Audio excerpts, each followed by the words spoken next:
Je te laisse la parole, Julien, et présenter nos invités. Merci. Merci Marie-Agnès. Bonjour à toutes et à tous. Je suis ravi d'être présent à vos côtés. Merci à Nobatech de m'avoir proposé l'invitation de cette table ronde invisibilité et dématérialisation. Donc sans plus attendre, je vais vous présenter nos intervenants. En premier lieu est assis à ma gauche Max Roland. Max, vous êtes architecte, fondateur de l'agence Tectonique, basée à Lyon et avec une agence également à Bordeaux, et spécialisé dans la construction en filière sèche, notamment bois, matériaux biosourcés, en démarche environnementale et en dispositif de préfabrication. On aura l'occasion d'y revenir à l'occasion de nos échanges. Alexandre Nassiopoulos, fondateur de la société Ecotropie. Vous avez eu la chance de pouvoir assister à la présentation lors du pitch avant la pause déjeuner. Donc société spécialisée dans le pilotage, le suivi, notamment énergétique, mais pas que, on va y revenir aussi, des équipements nautiques. Et puis c'est un spécialiste de la mesure, ancien du laboratoire de la mesure du CSTB, donc on les connaît parfaitement les protocoles de mesure liés à la performance énergétique du bâtiment. Et enfin, Florent Châtelain, conseiller senior construction au sein de Marche France, donc un des leaders mondiaux du courtage en assurance, spécialiste de l'assurabilité de la construction et de la garantie de performance en particulier. Florent a eu un parcours aussi dans le domaine de l'ingénierie, dans le tertiaire notamment, dans le monde du courtage. Donc voilà, il nous éclairera sur les sujets liés à l'invisibilité et à la dématérialisation des schémas juridiques permettant la garantie de résultats énergétiques, les schémas de garantie de performance énergétique. Sans plus attendre, je vous propose de démarrer. L'objectif de notre table ronde, c'est bien évidemment de traiter l'invisible à travers la dématérialisation. La dématérialisation entendue sous trois aspects principaux qu'on va passer en revue avec nos acteurs spécialistes de ces trois sujets. L'invisibilité, la dématérialisation dans l'acte de construction. On en a un petit peu parlé ce matin, mais on va dire approfondir notre compréhension et nos échanges, voire nos confrontations de points de vue sur les différents sujets. La question de l'intelligence artificielle, du suivi, du pilotage intelligent des bâtiments, comment ces outils de modélisation sont au service ou pas, on le verra, de l'humain, du gestionnaire de parc immobilier et de la performance énergétique. Et puis enfin, comment on va dire, l'innovation contractuelle, le monde de l'assurance peut aussi permettre, que ce soit au maître d'ouvrage, à la filière du bâtiment et à l'ensemble de sa chaîne de valeur, de proposer des solutions assurantielles et des solutions de garantie de performance énergétique pour faire en sorte que les économies projetées en phase de conception notamment soient au rendez-vous en phase d'exploitation maintenance des ouvrages. Donc sans plus attendre, peut-être pour introduire ces échanges, Alexandre, je me tourne vers vous. Peut-être nous rappeler aussi quels sont les enjeux en matière justement de mise en place de protocoles, de mesures, et de suivi, d'instrumentation des bâtiments, et puis le rôle de l'intelligence artificielle dans ce schéma. Ah oui, alors vaste question. Donc, alors déjà, moi, le point de départ, c'est pourquoi en mesurer. C'est pour comprendre. On mesure pour comprendre ce qui se passe et derrière agir, quoi. Donc c'est déjà, il faut se dire quelle est la finalité derrière et donc moi, ce que je constate très souvent, c'est qu'on mesure beaucoup de choses. On a énormément de données et que sur un bâtiment tertiaire, on a dénombré récemment, il y avait un système de gestion technique du bâtiment, il y avait 1000 sources de données différentes qui étaient enregistrées depuis plusieurs dizaines d'années, puis personne n'était capable de rentrer dans ce PC-là parce qu'il n'y avait pas le mot de passe. Donc en fait, le deuxième constat, c'est qu'on a plein d'intentions de mesurer à un moment donné, mais qu'au fait, à un moment donné, il y a tellement de masse d'informations qu'on ne l'utilise pas. Donc c'est là que, à mon avis, interviennent des outils d'intelligence artificielle, notamment. C'est pour simplifier cette masse de données et la traiter pour arriver à quelque chose, à une information qui est utile. Donc en fait, à mon avis, il y a les deux ingrédients, la mesure et comment la traiter pour la rendre intelligible et facile à traiter dans une certaine finalité. Donc, voilà, donc l'outil remplace l'humain, remplace le gestionnaire. Alors non, on est en opposition pour autant. Alors donc ça c'est pourquoi on mesure et pourquoi faire. Alors ce matin on a beaucoup parlé au fait de dualité. On a dit d'un côté il y a l'architecte, ensuite l'ingénieur. Il y a la performance versus l'esthétique. En fait, moi, je pense on a oublié dans tout ça finalement quelle est la finalité. Pourquoi, qu'est-ce qu'on cherche à faire. Et je ne suis pas du tout partisan de dire que l'intelligence artificielle ou les outils de dématérialisation, le pilotage intelligent vont remplacer l'humain, mais en fait, ils sont plutôt des outils pour aider l'humain. J'ai 2 exemples très simples en fait, qui montrent que on peut se tromper de cible ou pas. Un système très simple de pilotage intelligent des bâtiments, c'est le système on rentre dans une pièce et l'éclairage s'allume tout seul. Et en fait, je pense qu'on a tous vécu ça, un système mal réglé qui fait qu'on reste dans son bureau immobile pendant plus que 5 minutes et l'éclairage s'éteint. On en parle l'autre jour. Voilà, c'est un cauchemar, c'est complètement contre-productif. On finit par tout arrêter le système et du coup laisser allumer tout le temps. Donc là, on a développé un système qui était censé remplacer une carence de l'humain, une carence supposée, mais en fait, dans les faits, c'est complètement contre-productif. Par ailleurs, il y a un autre système que tout le monde connaît, que tous, je pense, cohabitons avec depuis longtemps, c'est le thermostat. C'est aussi quelque part un système de pilotage intelligent. C'est quelque chose qui réagit à une mesure de manière automatique. Mais pour autant, c'est là pour simplifier la vie de l'utilisateur qui n'est pas obligé de toujours allumer ou éteindre sa chaudière. Il est juste son contrôle, il est sur quelle est la température de confort qu'il a. Et en fait, cet outil-là est simple et il sert une finalité qui est donnée. Donc, je pense qu'il faut pas confronter le pilotage, ne va pas remplacer l'humain, mais en fait, c'est une aide qui doit permettre de simplifier certaines tâches, toujours avec la finalité de qu'est-ce qu'on veut dans le bâtiment. On veut que ça serve à l'usager et à garantir son confort. En fait. Donc, je pense qu'il c'est pas une dualité, c'est pas une opposition, et le principal, c'est de définir qu'est-ce qu'on veut faire, qu'est-ce qu'on appelle la performance et qu'est-ce qu'on veut faire avec le système intelligent, entre guillemets. Je me tourne vers l'architecte, Max Roland. Votre vision justement sur, on l'a abordé ce matin, bien évidemment, sur la place de l'usager dans l'acte de conception. Est-ce que vous insérez dans cette vision de pensée qui consiste à dire que il faut absolument que l'usager soit au cœur même de l'acte de conception? Quelle place vous lui donnez, vous, dans vos projets, à l'échelle de vos opérations? Quel est votre regard sur la conciliation usage et choix de conception? Je vais embêter un peu Alexandre. Je ne suis pas tout à fait complètement d'accord. C'est-à-dire, en répondant à l'envers à la question, en disant c'est plutôt pas la technologie qui doit être au centre du dispositif. C'est-à-dire que nous, on a constaté quand même ces dernières années que les bâtiments ils souffrent d'obésité technologique et digitale en particulier. On a des bâtiments qui sont beaucoup trop monitorés, qui ont beaucoup trop de techno embarqués, qui ont des GTC qui ne marchent jamais, tu l'as très bien dit. Beaucoup de données dont on ne sait pas quoi foutre, etc. Bon, donc, alors, c'est vrai qu'on peut penser qu'avec les algorithmes et l'intelligence artificielle et les algorithmes prédictifs, ou je ne sais pas, mais bon, pour l'instant, on n'a pas vu la fin du film. Peut-être que ça sera merveilleux et magique.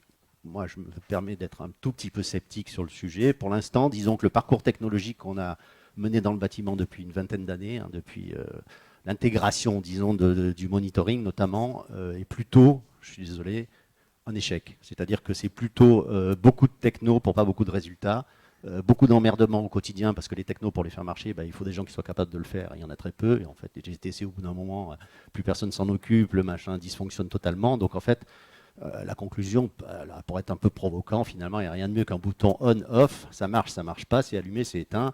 Ça, au moins, disons que c'est la portée de n'importe quel kidam et n'importe quel utilisateur, et ça fonctionne très bien.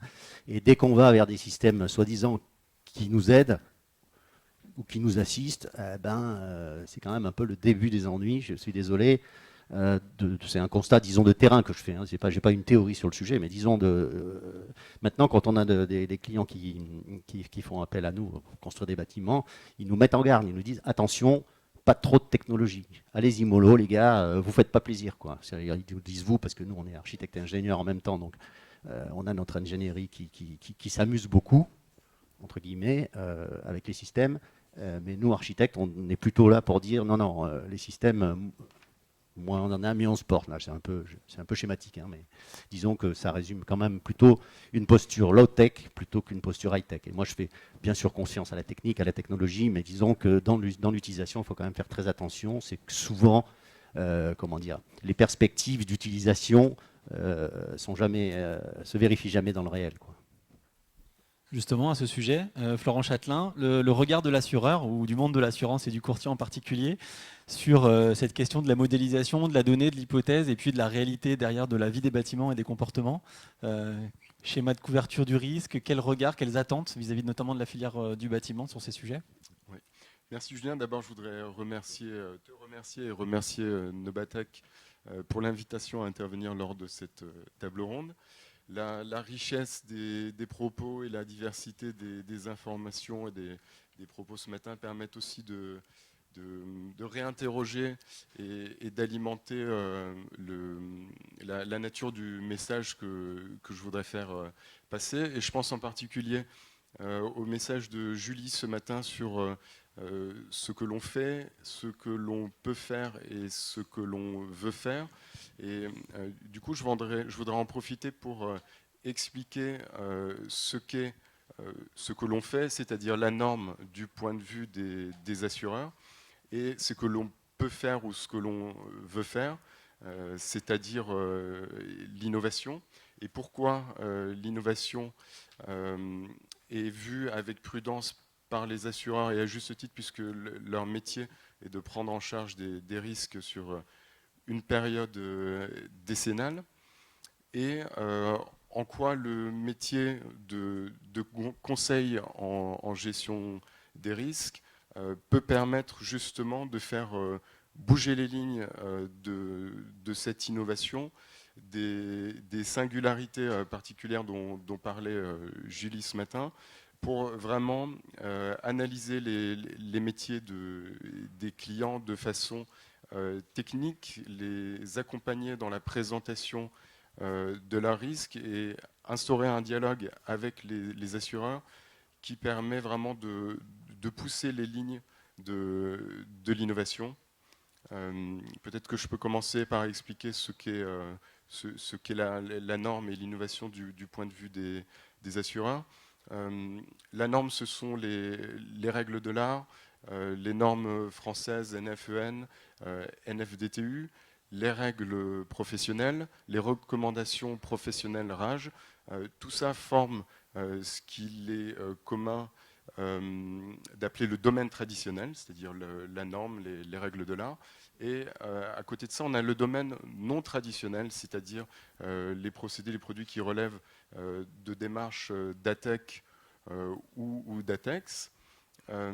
Et dans cette démarche d'innovation, le rôle du CSTB est d'étudier ces démarches volontaires d'innovation, de présentation d'ATEC ou d'ATEX, et de les valider pour leur permettre de rentrer dans la technique courante. En parallèle de ce rôle du CSTB, il y a également l'agence qualité construction qui a créé en 1998 la commission prévention produits, la C2P, dont le rôle est de mettre en observation certaines familles de produits qui peuvent présenter une sinistralité forte ou un risque de sinistralité forte.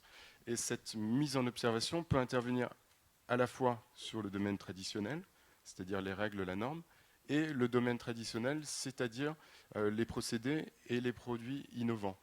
Et à la fin donc, de cette analyse du CSTB, de cette mise en observation ou pas de la C2P, on obtient ce qu'on appelle la technique courante, qui est une notion contractuelle qui est garantie automatiquement, de façon automatique dans tous les contrats d'assurance, par opposition à ce qu'on appelle la technique non courante, c'est-à-dire à la fois les règles professionnelles qui n'ont pas été mises en observation, les ATEC, les ATEX qui n'ont pas été validées par le CSTB. Là, on est dans la technique non courante, ce qui veut dire non pas ce qui ne peut pas être assuré, mais ce qui devra être étudié au cas par cas par les assureurs. Et je pense que c'est là que le conseil en gestion des risques, le courtier, peut avoir une vraie démarche d'accompagnement. Marsh, on est une grande société de conseil de courtage international dont le siège est à New York. On a une practice construction et risque technique qui s'étend sur 110 pays. En France, on est 60 personnes dédiées à la construction et au risque technique. On a des profils d'ingénieurs, d'urbanistes comme moi, d'anciens avocats, de juristes qui sont tous imprégnés des métiers de l'ingénierie, du bâtiment, des travaux publics et des risques techniques, et vraiment dont le métier est de conseiller les clients dans l'analyse de leurs risques et d'aider à repousser les frontières de ce qu'est l'innovation, de ce qui est assurable. On peut dire qu'on a en quelque sorte un rôle d'AMO assurabilité, et on est très présent sur l'innovation. On est membre du bureau du plan bâtiment durable. On est présent au booster du réemploi au sein de la Smart Building Alliance. Et voilà, et notre rôle est vraiment aussi d'accompagner les clients par une analyse technique des métiers et d'aider à innover. Et ensuite, j'aimerais illustrer ça au travers du réemploi et de la performance énergétique. Très bien, merci pour cet éclairage. Je me tourne vers Max. On a parlé des procédés innovants et de l'innovation, notamment au service de la performance énergétique. Max, est-ce que vous pouvez nous éclairer un peu sur les procédés liés à la préfabrication que vous portez au sein de votre agence et qui, selon vous, sont quand même capables d'apporter performance, suivi, mise en œuvre, on va dire, efficiente sur chantier, au service justement de cette performance énergétique? Oui, ça fait un gros sujet.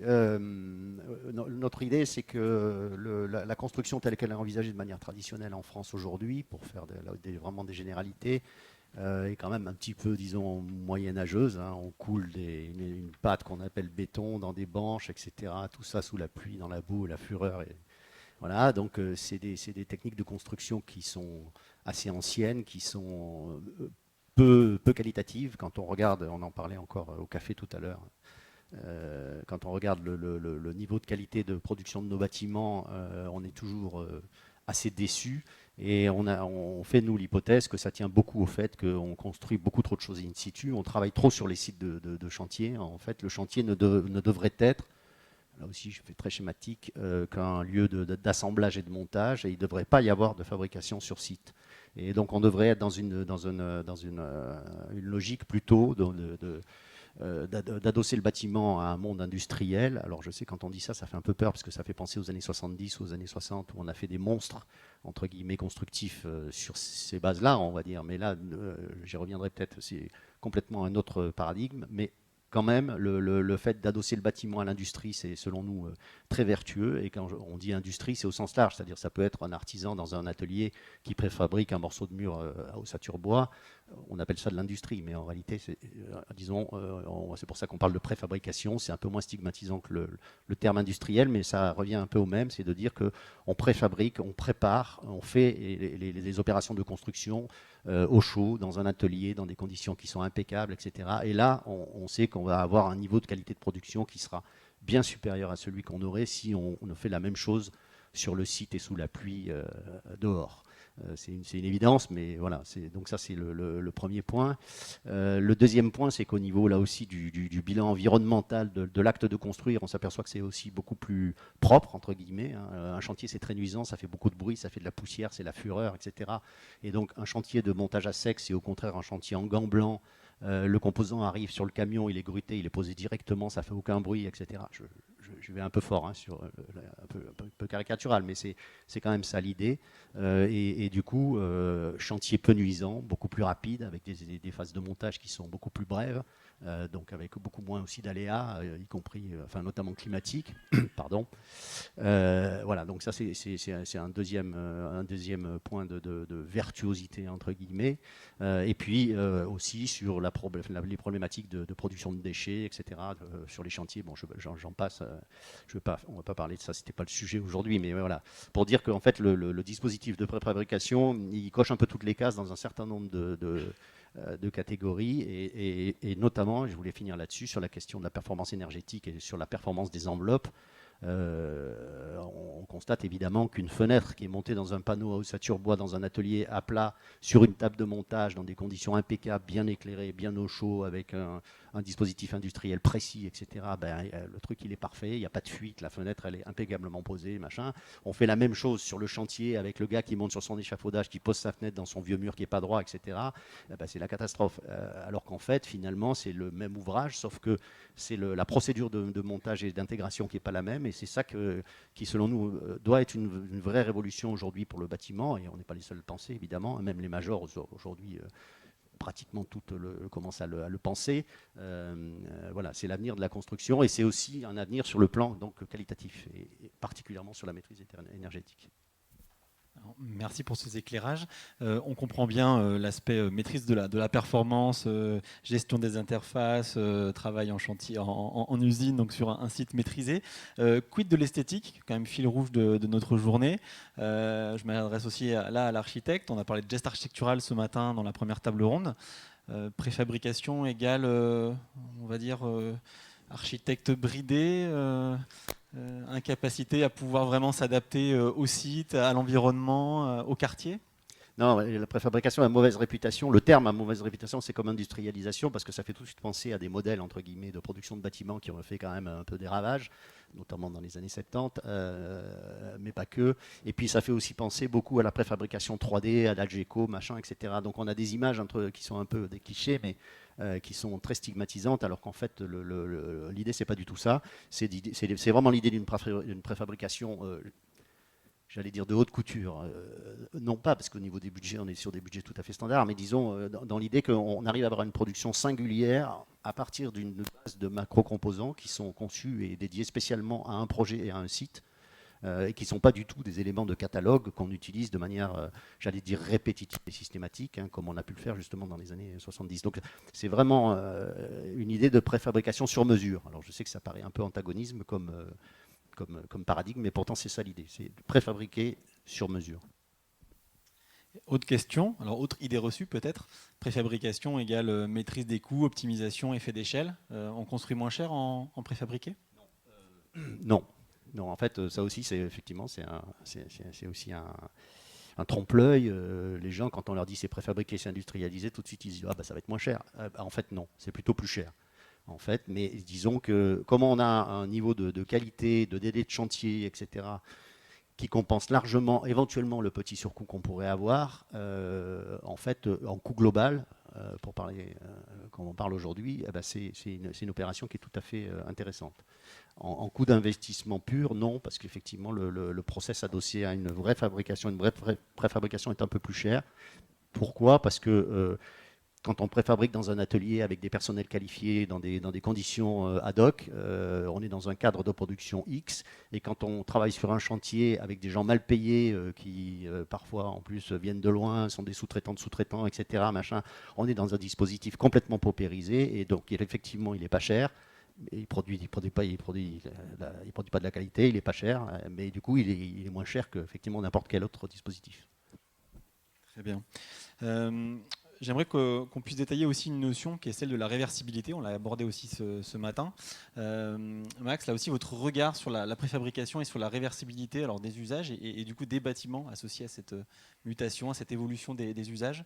Je crois qu'il y a aussi un champ des possibles qui s'ouvre aussi. Oui, ça aussi c'est un sujet d'époque, d'actualité, tout le monde parle de ça aujourd'hui, mais c'est très important. C'est vrai qu'on s'aperçoit que les bâtiments ils doivent muter beaucoup plus vite que leur durée de vie, puisque le bâtiment est quand même fait pour durer une cinquantaine d'années, voire plus, et que les cycles de vie et d'usage ils sont beaucoup plus courts, beaucoup plus rapprochés. Donc on a besoin de faire évoluer les choses à très court terme. Maintenant, pratiquement tous les 5 ans ou tous les 10 ans, un bâtiment doit pouvoir évoluer. Et évidemment, quand on a affaire à un voile en béton qu'il faut défoncer pour faire une ouverture ou inversement emboucher une autre pour faire un machin, c'est très compliqué, c'est très lourd.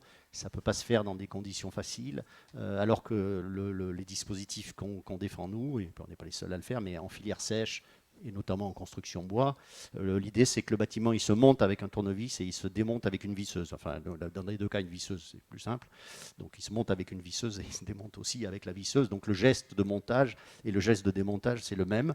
Et du coup, la réversibilité, elle est totale et parfaite. C'est-à-dire qu'on peut enlever un morceau de façade avec notre visseuse, justement, et mettre une fenêtre à la place, ou inversement, et puis démonter le mur qui est derrière, pareil. Hein, c'est des panneaux et des morceaux de bois, donc on les démonte à la visseuse, et on les remonte indifféremment, ou on en remonte un autre, etc. Donc il y a une plasticité de la construction qui est extrêmement intéressante, et qui est en plus douce, c'est-à-dire qu'on peut intervenir dans les bâtiments sans avoir de gros matériel et sans avoir d'intervention compliquée.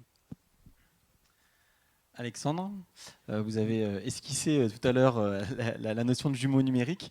Ça m'intéresserait de revenir et que vous reveniez surtout sur la place de l'usager au sens du comportement et la prise en compte de l'évolution des comportements aussi dans les modèles que vous pouvez déployer, notamment dans le suivi énergétique des équipements nautiques. Oui, merci. D'ailleurs, c'est une question qui fait tout de suite, qui va bien avec la notion de réversibilité, parce que la notion de réversibilité, on vient de l'aborder sur qu'est-ce qui se passe au bout de quelques années lorsqu'on veut changer d'usage dans le bâtiment, mais elle se pose de manière presque similaire pendant l'exploitation et l'usage du bâtiment. Et c'est là qu'intervient en fait notre approche de jumeau numérique. Donc, je m'explique. Donc en fait, un bâtiment, il va être habité déjà, en phase de conception, on imagine un usage, on a parlé tout à l'heure, à 19 degrés, typiquement imposé par la RT, avec telle fréquentation, tel planning d'utilisation, etc. Donc toute la conception est faite autour de ce point théorique d'usage. Or, lorsque le bâtiment commence à être habité, les habitants ne sont pas du tout l'archétype de celui qui a été utilisé pour les calculs. Chaque usager va être différent, va avoir des besoins différents de confort et lui-même va changer dans le temps. Donc, en fait, ce bâtiment doit pouvoir s'adapter à différents types de demandes d'usagers. En fait, quoi. Et donc, c'est là que je vois intervenir des outils comme le jumeau numérique, qui permettent en fait de faire le lien entre ce moment de la conception où on sort énormément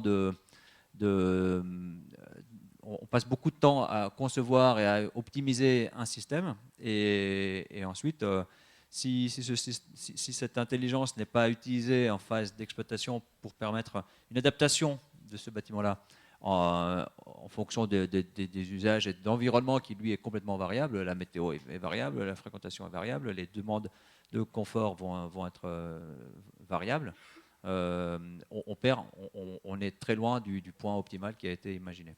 Et donc c'est pour ça qu'on constate souvent des écarts entre ce qu'on a prévu comme consommation et la réalité, des fois qui vont du simple au double. Et donc je pense que c'est là qu'il faut arrêter. Alors c'est vrai que je ne suis pas d'accord avec l'approche et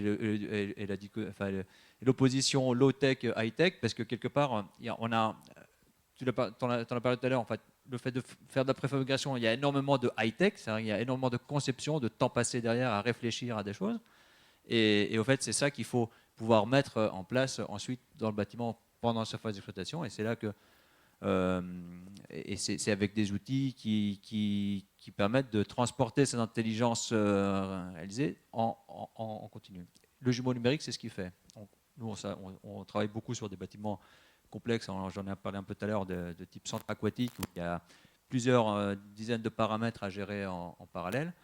Donc on se sert des mesures pour faire en sorte qu'on ajuste les réglages en fonction de tous ces paramètres qui sont changeants. Si on fait pas ça, on trouve un réglage qui reste constant dans le temps et qui ne bouge pas, indépendamment de la météo, indépendamment du fait qu'en période de Covid, on a 10 fois moins de baigneurs que d'habitude, indépendamment aussi du fait que le climat il se réchauffe et qu'on aura 2 degrés de plus dans quelques dizaines d'années. Donc le bâtiment, il doit pouvoir s'adapter. Donc il y a cette notion de robustesse, je pense qu'il faut anticiper dès la phase de conception et pouvoir se donner les outils pour faire l'adaptation en continu à cet environnement qui est changeant, quoi, en fait.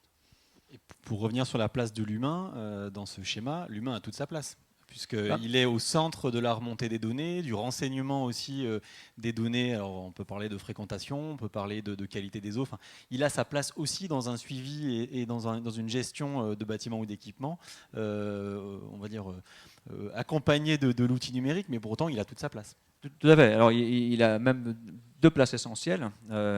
Tu l'as dit, en fait, il a déjà la place de remonter de l'information. Alors, Greenme en a parlé, c'était dans le slogan, l'humain est le meilleur capteur. En fait, déjà, oui, c'est vrai. En fait, donc, il faut que, pour faire de l'efficacité énergétique, il faut que tout le monde participe. Dans un bâtiment techniquement complexe, en fait, surtout, ce qu'on constate, c'est une organisation humaine qui est complexe.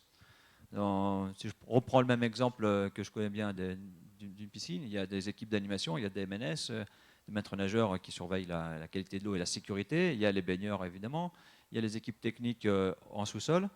Au final, la consommation et le confort rendu du bâtiment, tous ces gens-là, ils participent.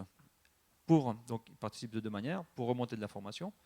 S'il se passe quelque chose au niveau d'un bassin, ça nous est tous arrivé, un enfant vomit dans la piscine, donc il faut fermer le bassin à un moment donné. Donc ça, c'est une information qui doit remonter au niveau de la technique pour adapter tous les systèmes, les mettre en veille s'il faut. Et la deuxième place, c'est que c'est l'humain qui est au centre de ce point de confort qu'on cherche au sens qualité de l'eau, qualité de l'air. Et donc il faut trouver le point qui satisfait au mieux les conditions requises pour tout le monde, quoi. Donc en fait, il a doublement sa place, quoi. Et c'est la question du thermostat tout à l'heure. Enfin, c'est le même. Enfin, donc, au fait, on remplace pas, on va pas remplacer l'humain. Il reste au cœur, mais par contre, on aide à adapter tout cet environnement complexe à cet humain dont les besoins sont changeants, en fait. Florent, la place de l'humain, du comportement, de l'effet rebond, le cas échéant, post-rénovation ou construction performance. Comment l'assureur s'assure de la couverture du risque, couvre son client face à cette perspective de dérive, de surconsommation par rapport à la modélisation pure et parfaite, aux hypothèses maîtrisées de l'ingénieur en phase de conception? Oui, effectivement, je vais rebondir sur ce que disaient Alexandre et Max juste avant pour essayer de donner des exemples concrets d'innovation en termes d'assurabilité et justement en donnant l'exemple de la performance énergétique des bâtiments. Julien, on s'est rencontrés en 2011 ou 2012 lorsque j'étais responsable innovation développement durable chez Verspiren et que tu étais directeur de la SEM Énergie Positive qui est devenue Île-de-France Énergie. On était à l'époque dans la préfiguration de la SEM Énergie Positive et donc on accompagnait en termes de conseils sur l'analyse des risques et la gestion des risques. Et puis ensuite, on a mis en place les solutions d'assurance pour l'activité de la SEM. Et à cette époque, il y avait en 2011-2012, on était post-Grenelle de l'environnement. Il y avait donc une élévation des niveaux d'exigence à la fois de la réglementation thermique, mais aussi des réglementations qui découlaient du Grenelle de l'environnement. Et on passait, en ce qui concerne la performance énergétique, d'exigences de moyens à des exigences de résultats. Et donc ça a énormément questionné les assureurs et le modèle de l'assurance décennale. Il y a eu à l'époque des groupes de travail du plan bâtiment durable qui ont donné lieu à des rapports notamment sur les différences entre garantie de performance énergétique intrinsèque, c'est-à-dire celle qui est calculée suivant un niveau de performance conventionnelle défini par la réglementation, et parallèlement à ça, des garanties de résultats énergétiques, c'est-à-dire celles qui vont pouvoir être mesurées pendant la vie en exploitation du bâtiment. Les assureurs avaient très très peur de ce que pouvait être le résultat et la mesure réelle de la performance, qui pour eux n'était pas compatible avec ce que permet le régime d'assurance décennale. Donc il y avait eu à cette occasion aussi des groupes de travail pour essayer de définir et limiter ce que peut être la mise en jeu de la décennale en cas de défaut de performance énergétique. Au départ, les assureurs voulaient s'appuyer sur la notion de consommation conventionnelle et accorder éventuellement le mode de fonctionnement de la décennale en cas de surconsommation liée à une notion conventionnelle. Plus tard, la loi de transition énergétique de 2015 a pris un peu le contre-pied de cette approche en termes d'énergie conventionnelle et a parlé de performance réelle, mais la portée de cette loi était aussi limitante. Donc la décennale aurait pu, la notion d'impropriété à destination aurait pu être mobilisée suite à cette loi de transition énergétique en cas de défaut liés aux produits, aux équipements, et ne permettant pas l'utilisation de l'ouvrage, toute condition d'usage jugée appropriée, sauf à un coût exorbitant. Donc, pour résumer et pour parler clair, on limitait la possibilité de mobiliser la décennale en disant qu'il fallait des dommages graves et une notion qui est à l'appréciation du juge, c'est-à-dire la consommation exorbitante, ce qui est vraiment un moyen de limiter la possibilité de recours à la décennale. Donc ça laissait la place à la mise en place de garanties facultatives, complémentaires à la décennale, ce qu'on a essayé, ce qu'on a réussi à mettre en œuvre dans une démarche d'innovation, c'est-à-dire qu'on a accompagné différents types d'acteurs, des AMO, des maîtres d'œuvre, dans vraiment l'analyse de leur métier, l'analyse de leur risque et la façon de mettre en place des garanties de performance. Je vous donne un exemple, un AMO qui installe un outil de suivi qui permet de remonter les différentes consommations multifluides d'un bâtiment. Le seul fait pour lui de venir chez son client installer cet outil et donc de permettre de la remontée d'informations permettait d'améliorer l'usage grâce à l'information et donc de diminuer les consommations d'énergie. Et nous avons demandé de contre-garantir la mise en place de son audit et la mise en place de son outil, de contre-garantir les consommations énergétiques des bâtiments. Un autre exemple, pour un grand maître d'œuvre qui souhaitait s'engager sur la performance réelle, donc un maître d'œuvre de conception et d'exécution, c'est-à-dire qui réalisait aussi le suivi des travaux et qui voulait s'engager lui-même sur la performance énergétique réelle en exploitation, voyait un vrai avantage dans le fait de pouvoir transférer une partie de son risque à l'assureur parce que ça lui permettait, lui, de vendre ses prestations avec de la garantie de performance réelle et donc d'accompagner ses clients non seulement en phase amont, c'est-à-dire d'audit, mais aussi en phase de conception, de suivi de chantier et de suivi de l'exploitation une fois la vie du bâtiment en œuvre. Et ça lui permettait donc d'accompagner son client sur une durée de 8 ans, ce qui en termes de business model est très intéressant. Donc là, on a vraiment analysé avec lui son métier, c'est-à-dire les prestations complémentaires aux prestations de maîtrise d'œuvre de la loi MOP qu'il va pouvoir mettre en place, c'est-à-dire en mettant en place du commissioning qui lui donne une vision de suivi depuis la phase d'audit jusqu'à l'exploitation du bâtiment et de suivre la performance, de s'appuyer sur une méthode de mesure et de vérification comme l'IPMVP, non pas qu'on pousse à l'utilisation de certaines méthodes, mais l'IPMVP donne un cadre de règles de mesure et de règles de suivi de la performance et permet vraiment de comparer l'avant, l'après. Et donc le maître d'œuvre a bâti ces missions complémentaires qui doivent être vues comme un système de management des risques, qui sont aussi des missions complémentaires qu'il pouvait vendre à ses clients. Et en parallèle de ces missions, on a garanti la performance énergétique, on a contre-garanti son engagement envers ses clients en lui permettant d'être, en cas de dérive alors ensuite il faut cadrer, qu'est-ce qu'on appelle, qu'est-ce qu'on souhaite transférer à l'assurance, qu'est-ce qui est transférable à l'assurance. Le métier de ce maître d'œuvre, c'est quand même d'aller chercher la performance, puisque c'est ce qu'il vend comme prestation. Donc on doit définir à partir de quel moment une contre-garantie d'assurance peut se mettre en jeu. Là, on avait défini avec lui que ce serait au-dessus de 10% de la cible de consommation qu'il a vendue à son client. Et donc, au-dessus de cette cible, si effectivement on est hors cadre, on peut déclencher la garantie de performance qui permet, dans un premier temps, de faire intervenir une expertise extérieure qui recherche la cause de dérive. Si cette expertise indique que l'on peut réparer, que l'on va pouvoir changer tel matériel ou reprendre tels travaux pour aller chercher la performance qui était visée au départ, eh bien, on libère un volet, un montant financier qui permet de reprendre des travaux. Et si cette expertise, au contraire, indique qu'on n'a pas de solution, qu'on n'arrivera pas, même en reprenant le système ou les travaux, à atteindre la performance qui était recherchée au départ, eh bien, dans ce cas-là, on peut indemniser toute la surconsommation sur une période de 5 ans. La première année permet les investigations et l'exercice du métier, c'est-à-dire d'aller chercher la performance dans des conditions normales. Mais si à l'issue de cette année de contrôle d'un an, on n'arrive pas à aller chercher la performance normale, on indemnise toute la surconsommation sur 5 ans. Voilà, et aujourd'hui, on a d'autres cas. Un cas d'AMO exploitant qui peut s'engager sur et donner une garantie de charge, donc qui va contractualiser avec différents intervenants pour des travaux d'entretien, maintenance, pour aller chercher la performance. Une fois qu'il a contractualisé, c'est cet AMO qui donne sa garantie de charge.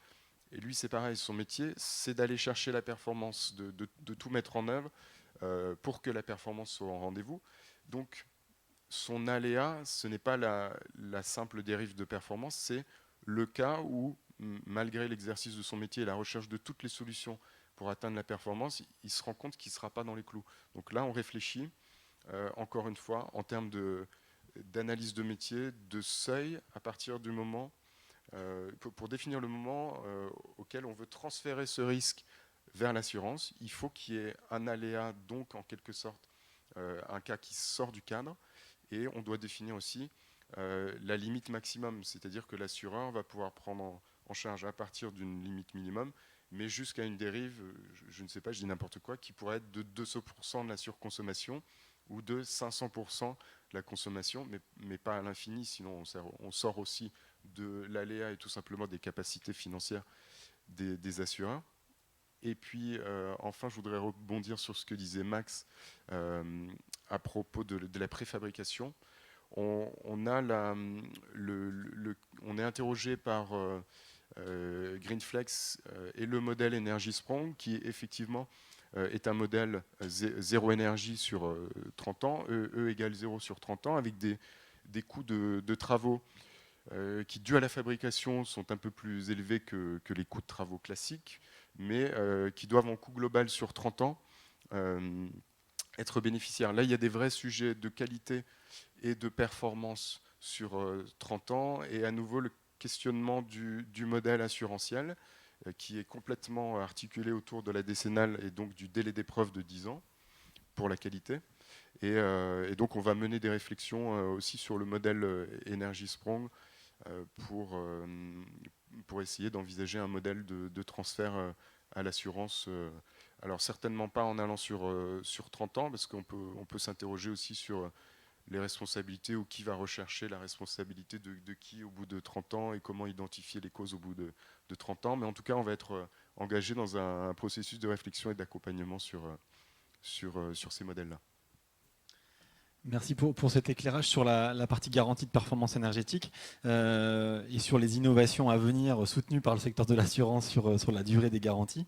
Je crois que tu souhaitais aussi nous éclairer sur d'autres sujets en réflexion un petit peu prospective en matière de construction durable et notamment de réemploi sur les projets de construction. Effectivement, le sujet du réemploi, mais venu dans les échanges, enfin, après nos échanges de préparation et dans le cadre des échanges de ce matin, je trouve que c'est complètement caractéristique de ce qu'est la norme et de ce que peut être l'innovation en assurance. Le réemploi, ça se pratique sur les chantiers depuis longtemps. En rénovation, la plupart des petites entreprises réutilisent des matériaux pour les rénovations. Simplement, ça devient beaucoup plus visible parce qu'il y a aujourd'hui des stratégies bas carbone, des exigences. Au 1er janvier 2022, le diagnostic PEMD, c'est-à-dire produits, équipements, matériaux, déchets, va être obligatoire pour les rénovations sur les bâtiments de plus de 1000 m², avec l'obligation de s'interroger sur la circularité de l'emploi des matériaux, les déchets, etc. Et donc le réemploi existe, mais va se développer. Le réemploi n'est pas forcément moins cher que l'utilisation de matériaux neufs, puisque ça demande aussi de les identifier, de les retraiter. Et ça pose aux assureurs des problématiques, à toute la chaîne de valeur, hein, depuis le maître d'ouvrage, mais jusqu'aux assureurs, des problématiques en termes de responsabilité notamment.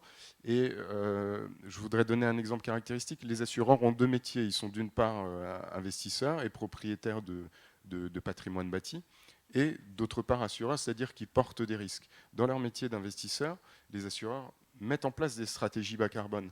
Et donc ils demandent aux intervenants, aux concepteurs, aux intervenants, de proposer des solutions de recours au réemploi. Parce que ça fait partie de leur stratégie bas carbone.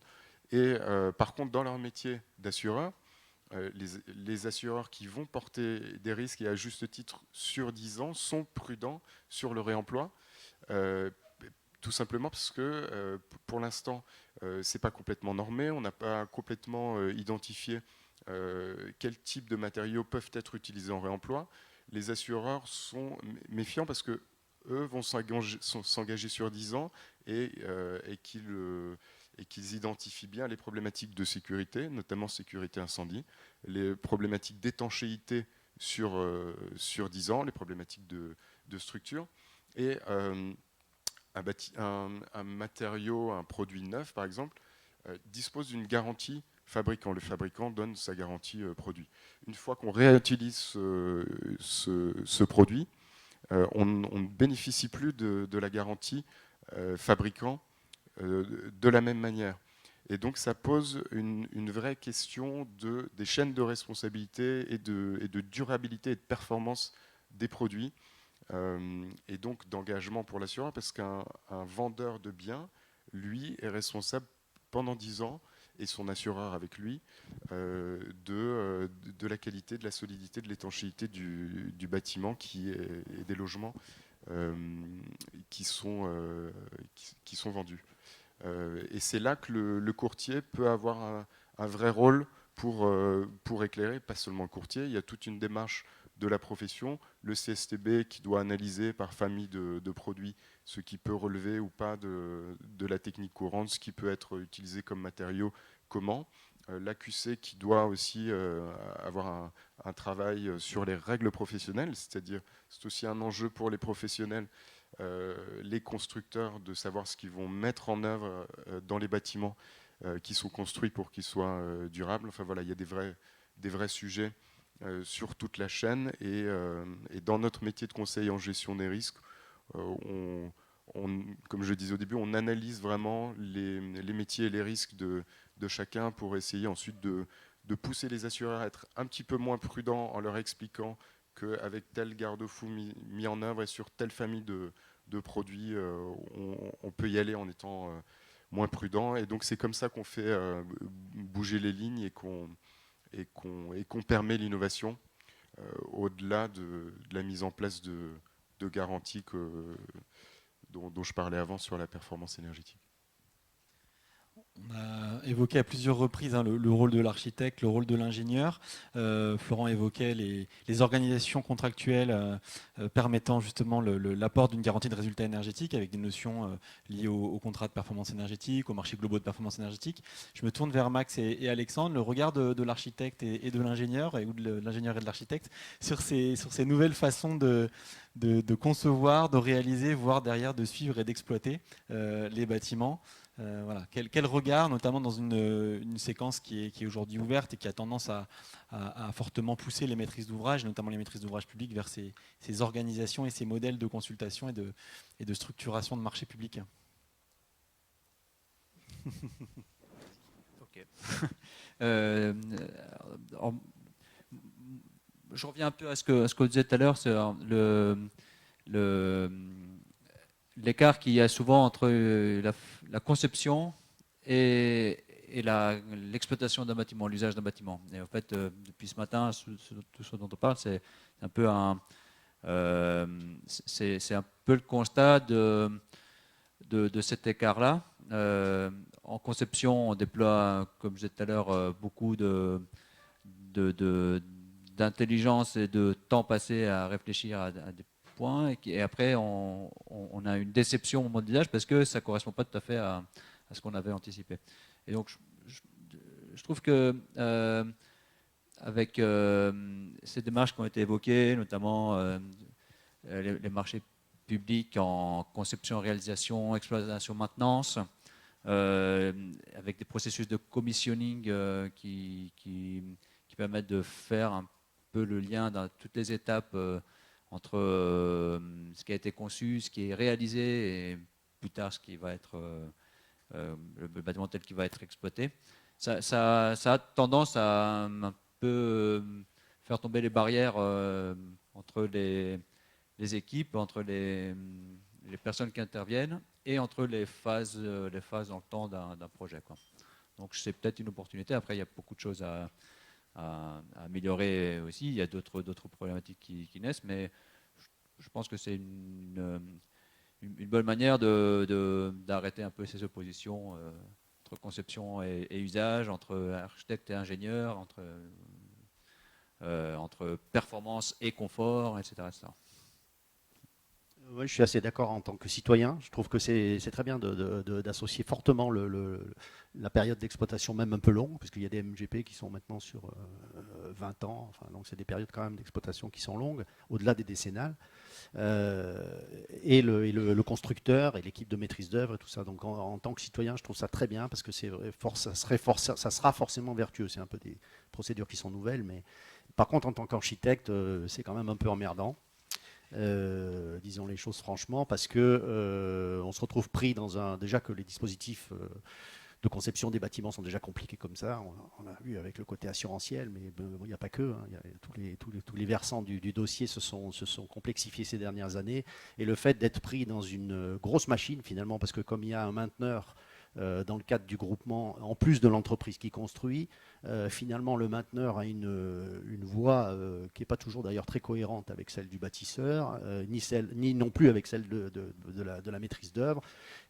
Donc c'est quand même assez complexe, c'est quand même pour l'instant, enfin je trouve, c'est assez bordélique et on a du mal, nous, en tant que maître d'œuvre, à retrouver nos petits dans cette histoire parce que le projet, il est mal axé, il est mal traité, entre guillemets, par des contingences extérieures et notamment sur la question de la maintenance et de la performance énergétique. Et du coup, bon voilà, je dirais les deux choses un peu paradoxales. En tant que citoyen, je trouve ça très bien. En tant qu'architecte, c'est un peu emmerdant, quoi, parce que ça marche pas parfaitement. Mais bon, certainement qu'on va améliorer le dispositif. Nous, on en fait des MGP, donc on n'est pas du tout rotor sur le dispositif.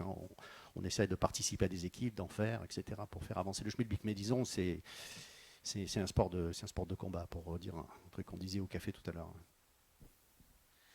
J'aimerais qu'on revienne sur une notion qui a été abordée ce matin sur l'esthétisme, la performance et notamment liée à ces notions d'approche globale en conception et en réalisation. Est-ce qu'il faut transiger? Est-ce qu'entre exigences environnementales, impératifs de performance énergétique, approche esthétique, alors là Max, vous abordiez la notion de la place de l'architecte dans un contexte où il faut qu'il transige peut-être parfois par rapport à ses principes, par rapport à son positionnement un peu historique. La question de l'esthétique dans tout ça, est-ce que on arrive à tirer son épingle du jeu? Est-ce qu'on arrive à la maintenir coûte que coûte sur l'autel de la performance et de l'engagement notamment en performance? Ouais, alors l'esthétique, c'est pas un en soi, c'est-à-dire que il n'y a pas l'esthétique d'un côté et puis je sais pas quoi la technique de l'autre, quoi. Disons, c'est la même chose en fait. Mais donc je répondrai pas vraiment directement à ta question. Mais par contre, l'idée qu'il y ait à des moments des arbitrages à faire dans un processus de projet de conception entre des choix techniques très structurants souvent et des choix architecturaux ou architectoniques ou voire esthétiques, c'est vrai. Et donc il y a plein de moments dans l'exercice, dans la conception de projet où on doit se friter, soit avec le mainteneur, l'entreprise qui va construire, l'ingénieur, le machin, le truc, le bidule, parce qu'on n'a pas le même prisme, on n'a pas le même point de vue sur la chose. Et effectivement, si l'ingénieur il insiste parce que la fenêtre là, plein ouest, elle est beaucoup trop grande et que ça va être la merde et que ça va foutre le bordel dans le bâtiment, etc., il vaudrait mieux la mettre de l'autre côté et que l'architecte dit bah non, c'est bien sur cette façade qu'elle va bien, etc. Et à un moment donné, il y a un arbitrage à faire. C'est certain qu'on peut pas, on ne vit pas dans un monde de bisounours. Donc, c'est pas vrai qu'on peut tout faire et qu'un bâtiment très performant est forcément beau ou qu'un bâtiment beau est forcément performant. Non, et les choses sont pas si simples et il y a forcément il y a plein d'arbitrages à faire et à des moments des sacrifices, effectivement, en disant j'arbitre plutôt pour le choix performance technique et je laisse tomber, je sacrifie en tout cas momentanément ou sur un sujet la question de l'esthétique par exemple. Mais bon, là, sachant que l'esthétique, j'insiste pour nous, et je pense pour tous les architectes, c'est pas c'est pas un sujet qui est en soi hors sol. C'est l'esthétique, ça fait partie de la technique de construction, ça fait partie de l'environnement. Enfin, tout ça est très très très lié. Oui, et puis quelque part, pour aller un peu plus loin dans cette idée, un peu dans ce processus de dialogue, finalement, on va peut-être trouver la bonne idée, parce qu'une fenêtre au sud qui finit par être obstruée par des cartons parce qu'on a trop chaud, finalement, ça finira par être moche. Donc, ouais, ou à l'ouest. Donc, c'est vrai que... Donc, finalement, dans ce dialogue-là, on finit par trouver peut-être les bons compromis, quoi. Donc, je reste assez optimiste là-dessus, sur la force du dialogue et de trancher au bon moment, quoi, sur le bon sujet, quoi. Question Alexandre, on a beaucoup parlé données, outils, jumeaux numériques. On sort de la COP26 à Glasgow. On parle aussi beaucoup d'impact du numérique. Donc on parle d'efficacité énergétique toute la journée en fil rouge. Si au final c'est pour avoir des émissions du secteur du numérique qui challenge, voire qui dépassent celles de l'aérien au niveau mondial, voilà, quid de votre regard sur ces notions d'impact carbone, d'impact gaz à effet de serre du numérique? Oui, alors c'est sûr que on se sent acteur du numérique, forcément, donc on fait attention à ça. Alors, il y a certes un gros problème, parce qu'effectivement, si ce n'est pas déjà le cas, dans quelques années, le secteur du numérique au sens large dépassera le secteur de l'aéronautique en termes d'émissions carbone. Après, c'est pas sur... quand on regarde dans les faits, c'est quel numérique qui est concerné par ça. C'est des questions beaucoup plus larges que celles de l'intelligence qu'on va mettre dans un bâtiment. C'est-à-dire que finalement, le coût du numérique qu'on va mettre dans un bâtiment pour faire un jumeau numérique qui permette de mieux comprendre son fonctionnement en exploitation et faire en sorte qu'il s'adapte mieux aux conditions ambiantes, ça c'est minime par rapport aux économies d'énergie qu'on peut y faire. L'obésité numérique, elle est à d'autres endroits. Elle est sur le fait de généraliser le télétravail en visioconférence. Finalement, ça consomme peut-être autant que les déplacements urbains, dans certains cas.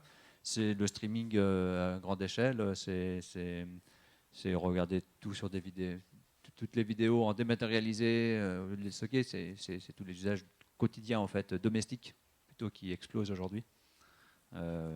Que cette intelligence dans le bâtiment, quoi, en fait. Plutôt rassurant sur le bilan positif. Oui, alors inquiet sur le bilan du numérique au général. Et donc après, il faut travailler peut-être sur des data servers, sur des centres de données qui soient plus performants, sur des transmissions, sur des logiciels aussi qui soient plus performants. C'est-à-dire on peut pour un logiciel peut être conçu d'une manière à réduire énormément son utilisation des données réseau, par exemple. Donc ça, il peut avoir, on parle de co-conception des logiciels, donc il faut penser le logiciel déjà à la base pour ça. C'est là que se situe peut-être le défi aujourd'hui, quoi. Donc non, je suis inquiet de manière générale en tant que citoyen, comme disait Max, sur le point du numérique, mais ce n'est pas sur l'utilisation dont on parle aujourd'hui, quoi. Et puis autre sujet connexe mais lié, et très étroitement lié, le sujet des données, notamment des données personnelles, dans le cadre de la modélisation. Est-ce qu'il y a un enjeu notamment de sécurité, de sûreté sur les données et le traitement de ces données quand on touche à des données propres aux usages et aux usagers ou aux habitants, comme on le disait ce matin, des bâtiments? Oui, forcément, il y a un enjeu. D'ailleurs, la preuve en est la réaction qu'il y a eu au Linky, lorsqu'on est passé au nouveau compteur communicant. Alors, il communique quoi? Il communique une donnée de consommation horaire. Après, il y a eu énormément de surenchères sur les possibilités. Il y en avait qui pensaient qu'il y avait des caméras dessus, qu'on pouvait vous surveiller de ça. Alors certes, on peut dire beaucoup de choses à partir d'une donnée énergétique. Cette donnée-là, c'est qu'une donnée de consommation. Elle n'est pas forcément liée à... Elle est anonymisée. Enfin, si on reste dans un cadre normatif qui est celui de la RGPD, celui de la sécurisation des données privées, etc., on peut rester... Enfin, il n'y a pas d'enjeu en soi. Par contre, il y a un enjeu derrière de faire comprendre ça, d'acceptabilité, je pense, de faire comprendre que en fait, le fait de communiquer ces données énergétiques, c'est plus une opportunité de mieux comprendre sa propre consommation, donc de réduire sa facture in fine et d'améliorer son usage de son bâtiment, plutôt qu'un enjeu de spoliation de sa vie privée, quoi. Mais il faut le comprendre, il faut du coup voilà, que les gens l'acceptent, etc., quoi. Mais c'est plus... Très bien. Bah, écoutez, merci à vous trois. Je crois que le temps est échu. Les échanges ont été riches sur ces 3 thèmes. J'invite Marie-Agnès à prendre la suite.